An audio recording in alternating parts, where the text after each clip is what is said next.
എടാ വീട് വെക്കാൻ സ്ഥലം നോക്കി, നിന്റെ കയ്യിൽ പൈസയുണ്ട്, വീട് വെക്കണമെന്ന് ആഗ്രഹമുണ്ടാകുമ്പോ ആദ്യം വരയ്ക്കേണ്ടത് പ്ലാനല്ല, നല്ല എഞ്ചിനീയറെയല്ല പോയി നോക്കേണ്ടത്, അല്ലെങ്കിൽ പടച്ചവനെ കുറ്റികടിക്കാനുള്ള ദിവസമല്ല നിശ്ചയിക്കേണ്ടത്, അല്ലെങ്കിൽ പടച്ചവനെ അല്ലെങ്കിൽ മറ്റുള്ള വഴികളല്ല നേടേണ്ടത്.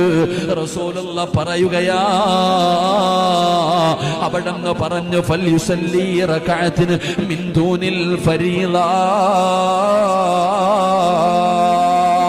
2 റകഅത്ത് നമസ്കരിക്കണേ. റസൂലുള്ളയാണ് പറയുന്നത്, മോനെ 2 റകഅത്ത് നമസ്കരിക്കണമടാ.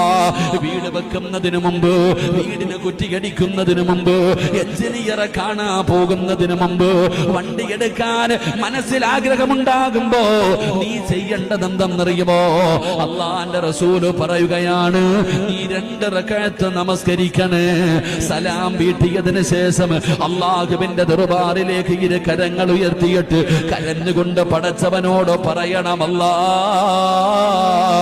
ഒരു കച്ചവടം തുടങ്ങാൻ പോവുകയാണ് തമ്പുരാനെ, നല്ലതാണോ മോശമാണോ, ഇതിലൂടെ ഞാൻ രക്ഷപ്പെടുമോ, ഇതിലൂടെ ഞാൻ പരാജയപ്പെടുമോ, എനിക്കറിയില്ല തമ്പുരാനെ. അല്ലാ, ഇത് നല്ലതാണെങ്കിൽ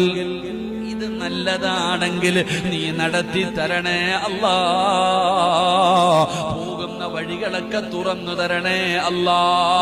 ഈ കച്ചവടത്തിലൂടെ ഞാൻ നഷ്ടപ്പെട്ടു പോകുമെങ്കിൽ, ഈ കച്ചവടത്തിലൂടെ ഞാൻ നശിച്ചു പോകുമെങ്കിൽ, ഈ വീട് കെട്ടുന്നതിലൂടെ ഞാൻ ദാരിദ്ര്യത്തിൽ പെട്ടുപോകുമെങ്കിൽ തടസ്സങ്ങൾ നൽകി ഇത് തട്ടി മാറ്റണേ അല്ലാ